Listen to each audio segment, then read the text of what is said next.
제가 주식 투자를 왜 시작하게 됐냐고요? 뭐 다들 비슷한 이유 아니겠어요? 결국엔 돈을 벌기 위해서죠.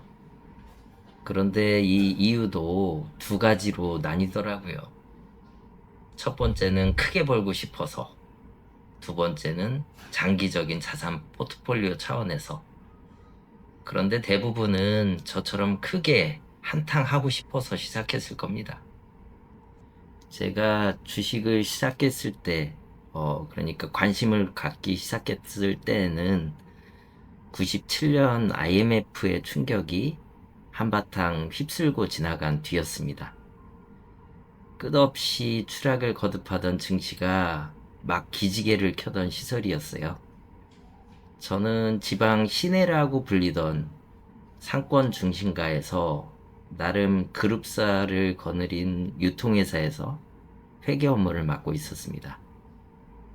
그때는 요즘같이 인터넷 뱅킹으로 일을 하는 대신에 하루에도 몇 번씩 은행을 다녀야 했습니다.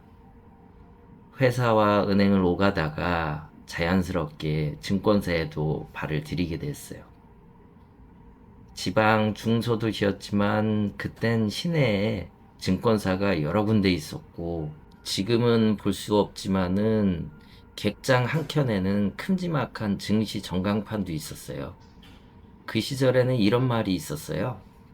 전광판에 지우개에 던져서 맞는 주식을 사도 오른다. 그땐 은행 직원들과 만나면 주식 얘기가 빠지는 날이 없었어요. 아직도 기억나는 게 그때 부지점장급으로 계셨던 한 분이 전설의 사이버텍 홀딩스 주식을 들고 있다가 며칠을 상한가로 달렸던 일입니다.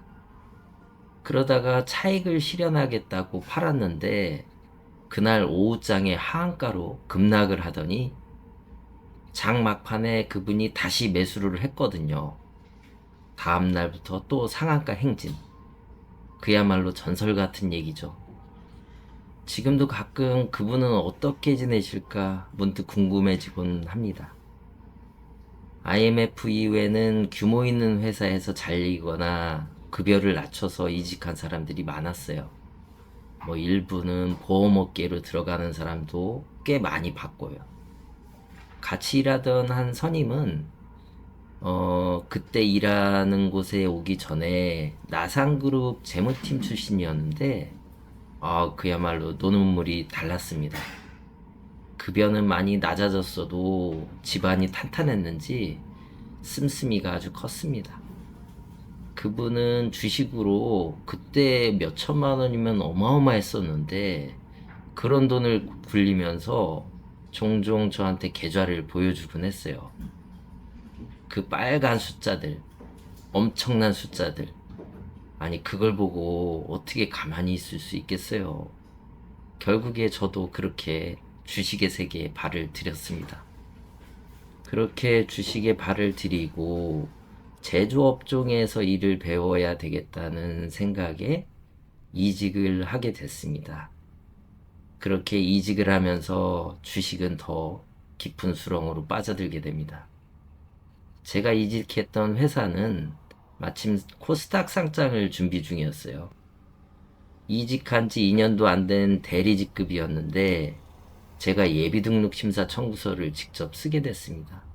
그때만 해도 뭐 기획부서가 따로 있어서 그쪽에서 진행을 하지 않았고 소위 뭐 격리부서라는 저희가 하게 됐는데 윗사람들은 매일 왠지 술자리에 바빴고 새벽까지 남아서 서류를 다듬는 건 늘 저 혼자였습니다.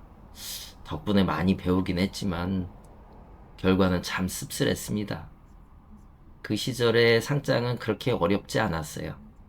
당연히 자연스럽게 통과됐고 그때 술 마시던 선배들은 구주를 가지고 있었던 덕에 소위 그랜저 한 대 값씩은 벌었지만은 저는 구주를 나눠주던 시점을 지나서 입사를 했기 때문에 그야말로 일은 독박으로 하고 우리 사주만 받았습니다.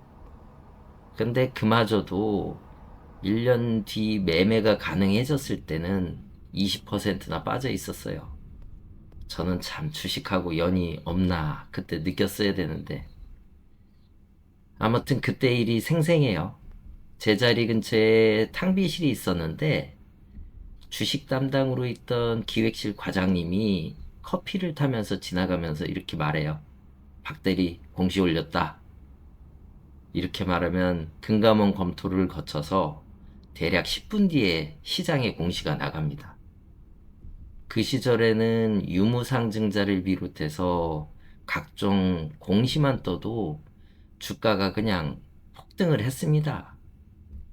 은행하고 연계된 업무를 하다 보니까 저는 대출 한도도 최대, 금리도 최저, 그렇게 마이너스 통장을 열었고, 신용카드 현금 서비스까지 끌어모으니까 그 당시 제 월급이 70만 원 정도밖에 안 됐던 것 같은데, 그렇게 만든 돈이 5천만 원이나 됐습니다. 뭐 눈앞에 불기둥처럼 치솟을 주가를 생각한다면 이거 안 들어가면 바보다 싶죠. 그래서 들어갔습니다. 근데 아시잖아요. 나만 들어가면 빠진다. 그 법칙. 공시 후에 오히려 급락이었습니다. 순식간에 6개월치 월급이 날아가는 걸 보면서 아, 이미 반영됐고 시장이 우리 회사 실적을 알고 오히려 거꾸로 반응하는구나. 뭐 이런 말도 안 되는 합리화를 했습니다. 그리고 오후에 결국 손절을 했죠. 여러분도 그 다음 일을 예측하겠지만 다음날 주가는 날아갑니다. 그때 깨달았어요. 내부 정보를 안다고 해서 다 돈을 버는 건 아니다. 결국에 중요한 거는 정보가 아니라 욕심을 다스리는 힘이더라고요. 그 후로는 주식 매매 기법 책을 잔뜩 사서 공부했습니다. 소위 말하는 상따, 핫따, 분봉 매매, 뭐 이런 걸 공부도 하고 계속 따라하면서 나만의 매매 기법도 만들어 보곤 했죠. 지금 생각하면 정말 바보 같은 시절이었습니다. 그렇게 지내고 나니까 결혼할 무렵에는 통장에 돈이 아니라 빚이 5천만 원 넘게 남아 있었습니다. 결국에 아버지께서 해주신다고 한 게 24평 자가 아파트였는데 대신에 18평 아파트를 대출을 최대한 끼고 신혼을 시작하게 됩니다. 그 시절에 주관사가 메리츠증권이었는데 상장은 본사에서 했지만은 우리 사주 계좌 때문인지 아무튼 지점 직원들과도 종종 만났습니다. 그 중에 한두 살 많은 영업 담당이 있었는데 뭐 자주 내왕을 하다 보니까 참 친해지고 술도 자주 먹게 됐어요.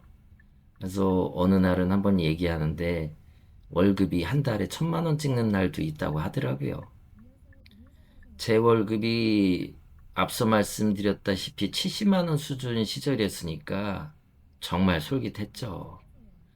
뭐 증권사 직원으로 입사하는 거는 쉽지 않은 일이었고 그 지점 안쪽에 전업 투자자를 위한 공간이 있었거든요.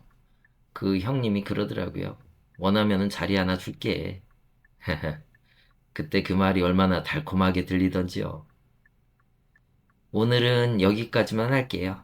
다음 이야기에서는 그렇게 바보같이 살던 제가 아직까지 주식은 포기도 못하고 어떻게 조금은 덜 바보같이 매매를 하게 됐는지 그 얘기를 들려드리겠습니다.